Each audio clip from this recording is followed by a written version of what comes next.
Cockroach जनता पार्टीने आणि सर्व विद्यार्थी संघटनांनी मिळून काल जंतर मंतरवरून संसद भवनापर्यंत जो मोर्चा आहे तो आयोजित केला होता। आता या मोर्चामध्ये काल काय काय घडलेलं आहे त्याची एक बाजू जी आहे ती आपण सकाळीच सांगितली। मात्र आता बऱ्याच गोष्टी ज्या आहेत ते सरकारच्या बाजूने देखील येत आहेत। या संपूर्ण प्रकरणाला घेऊन त्यांची बाजू देखील सरकार मांडतायत, त्यामुळे नाण्याची दुसरी बाजू काय आहे हे देखील जाणून घेणं तितकंच महत्त्वाचं आहे।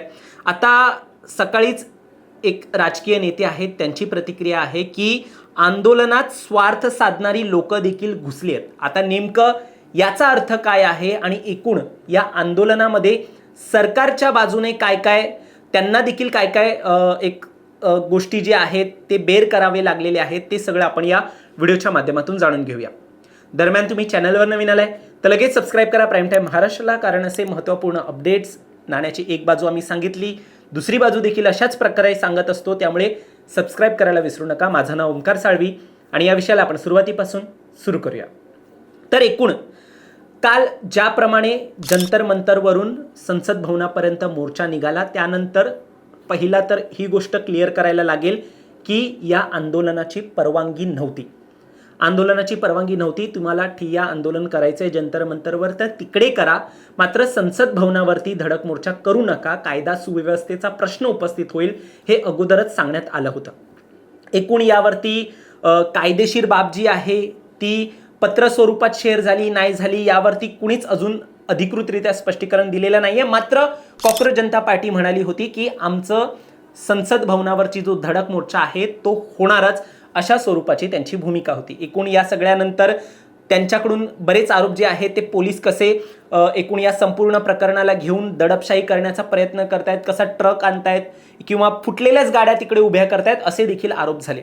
आता या सगळ्यामध्ये एकूण माध्यमांमधून देखील माहिती येते की पोलीस आणि आंदोलक हे जेव्हा कालपासून भिडतायत त्यानंतर 118 पोलीस हे एकूण जखमी झालेले आहेत यामध्ये आणि 60 आंदोलक देखील जखमी झालेले आहेत। 118 पोलीस आणि आंदोलक देखील 60 जखमी झालेले आहेत आणि 15 ते 20 सरकारी गाड्यांची यामध्ये तोडफोड झालेली आहे। पोलिसांवर देखील दगडफेक जी आहे ती झालेली आहे। म्हणजे एकूण जर आपण इंस्टाग्रामचा अल्गोरिदम पाहतो तर काही जे आहेत काही जणांना असं शेअर होत आहे की जे बघतायत की पोलिसांवरती कशी दगडफेक झालेली आहे किंवा सरकारच्या बाजूने जे मुद्दे बघतायत त्यांना तसे रील सजेस्ट होत आहेत की बघा कशा गाड्यांचा तोडफोड करण्यात आलेला आहे, कसे आंदोलक जे आहेत ते पोलिसांवरती हल्ला करतायत असे देखील शेअर झालेले आहेत, तसे इमेज देखील त्यामुळे मी देखील पाहिलेले आहेत। आणि एकूण जे बाजूने आहेत सीजेपीच्या त्यांच्यावरती कसा हल्ला झालेला आहे, त्यांच्या विद्यार्थ्यांवरती देखील कसा एक डोकं फुटलेलं आहे, कुणाला कसं मारलेलं आहे। म्हणजे एकूण सकाळीच दिपके यांनी देखील एक गंभीर बाब सांगितली की कसं एका मुलीला जे आहे ते मानेवरती मारण्यात आलेलं आहे, त्यामुळे ते हॉस्पिटलमध्ये जखमी आहेत। म्हणजे एकूण असे दोन्ही बाजू जे आहेत या आंदोलनामध्ये आपण पाहतोय की त्या दोघांनाही सफर करावं लागलेलं आहे। आता यामध्ये संसद भवनावरती येण्यासाठी नकार होता नक्कीच, त्यामुळे जंतर मंतरवरती आंदोलन करण्यासाठी परवानगी होती। एकूण तिकडे काही ठिय्या आंदोलन केलं असतं तर काही फरक पडला नसता सरकारला, इव्हन असं एक म्हटलं जातं। आता या सगळ्यामध्ये मुख्यमंत्री देवेंद्र फडणवीस यांनी सरकारच्या बाजूने काही मुद्दे जे आहेत ते मांडलेले आहेत।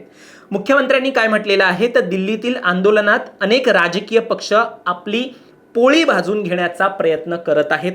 ज्या संघटनांचा या विषयाशी काहीही संबंध नाहीये अशा संघटना देखील अराजकता माजवण्यासाठी आंदोलनामध्ये सामील झालं असल्याचं मुख्यमंत्री हे म्हणतात। शिवाय आंदोलन हे नेतृत्वहीन झाल्यामुळे दिल्लीत हा सगळा गोंधळ उडाला, पोलिसांच्या गाड्या फोडल्या गेल्या आणि दगडफेक झाली असं देखील मुख्यमंत्र्यांचं म्हणणं आहे। आता यामध्ये कोणत्याही सरकारला आपल्या नागरिकांवरती लाठीचार्ज करणे हे आवडत नाही हे देखील स्पष्टीकरण मुख्यमंत्र्यांनी दिलं, पण परिस्थिती नियंत्रणाबाहेर जाऊ नये म्हणून पोलिसांना कारवाई करावी लागली असं त्यांचं म्हणणं आहे। आता पोलिसांनी मोठा संयम दाखवला असं देखील ते म्हणतात आणि फक्त आवश्यक तेवढीच कारवाई केलेली आहे। आंदोलनात काही लोक चांगल्या भावनेने सहभागी झाले होते हा मुद्दा देखील त्यांनी मांडला की सगळे या आंदोलनामध्ये जे सहभागी झाले होते काही लोक हे चांगल्या भावनेने देखील होते, मात्र काही लोक स्वार्थ आणि विशिष्ट अजेंडा घेऊन आंदोलनात शिरले होते। ज्या राजकीय पक्षांना त्यांच्या राज्यांमध्ये नाकारले गेले आहे ते पक्ष या आंदोलनाच्या माध्यमातून पुन्हा राजकीय फायदा मिळवण्याचा प्रयत्न करत आहेत.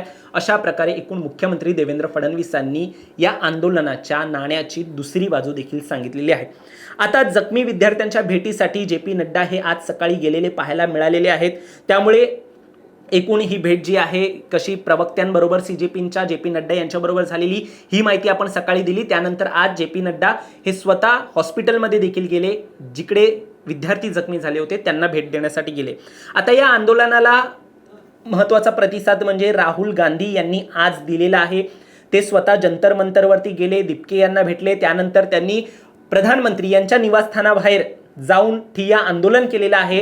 त्यानंतर आपल्या महाराष्ट्रातून शरद पवार वरिष्ठ नेते जे आहेत ते स्वतः पोचलेले आहेत, दिपके यांची भेट घेतलेली आहे आणि त्यांनी आंदोलनाला पाठिंबा दिलेला आहे. शरद पवारांची राष्ट्रवादी असेल, काँग्रेस असेल, आता म्हटलं जात आहे उद्धव ठाकरे यांची शिवसेना देखील इकडे जाऊन भेट देणार आहे. मात्र आता यामध्ये प्रश्न असाच आहे, जर हे आंदोलन तिथे जंतर मंतरवरती झालं असतं तर हे सगळं घडलं नसतं. ही सगळी म्हणजे लाठीचार्ज करण्याची देखील वेळ आली नसती जर त्यांनी हा धडक मोर्चा जो आहे तो आयोजित केला नसता, तर ही वेळ आली नसती असं एकूण म्हटलं जात आहे. पण आता ही वेळ का आली ते देखील जाणून घेणं महत्त्वाचं आहे. कारण की सरकार इतके 20 ते 21 दिवस एक व्यक्ती आंदोलनाला बसलाय, उपोषणाला बसलाय, मात्र त्याला उचलून सरळ नेलं जातं, हॉस्पिटलमध्ये टाकलं जातं, जबरदस्ती टाकलं जातं. हे त्यांचे स्वतःचे आरोप आहेत वांगचुक यांचे की मला डिटेन केलं गेलेलं आहे.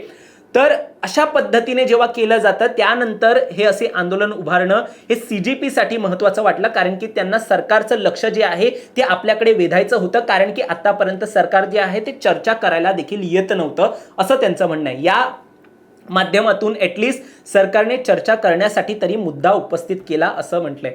पण आता या सगळ्यामध्ये विद्यार्थ्यांवरती देखील ही जी वेळ आलेली आहे, एवढा लाठीचार्ज झालेला आहे, रक्त वाहण्याची वेळ आलेली आहे. यामध्ये पोलिसांचं देखील एक बळ जे आहे त्यांचं देखील रक्त वाहिलेलं आहे. आपण काही व्हिडिओ पाहतोय, जे पोलीस सकाळी लाठीचार्ज करून जात आहेत त्या लाठीचार्ज केलेल्या पोलीस जेव्हा घरी जात होते रात्री तेव्हा विद्यार्थ्यांनी टाळ्या वाजवल्या त्यांच्यासाठी. म्हणजे सरकॅझम होतं हे, ते तर आपल्याला दिसून येतच होतं की हे सगळं सटायरिकल होतं. टाळ्या वाजवत होत्या जे पोलीस जात होते तेव्हा. पण मात्र आता या संपूर्ण आंदोलनाला एक कायदा सुव्यवस्थेचा प्रश्न म्हणून देखील पाहिलं जाऊ शकतंय. तुम्हाला या सगळ्यावर काय वाटतं? तुमचं मत देखील वेगळं असणार आहे, मला माहिती आहे. त्यामुळे तुमचं मत देखील तितकंच महत्त्वाचं आहे. तुम्ही आम्हाला कमेंट बॉक्समध्ये या सगळ्यावरती तुमचं मत कळवा आणि असेच अपडेट्स पाहण्यासाठी सबस्क्राईब करा प्राईम टाईम महाराष्ट्राला. धन्यवाद.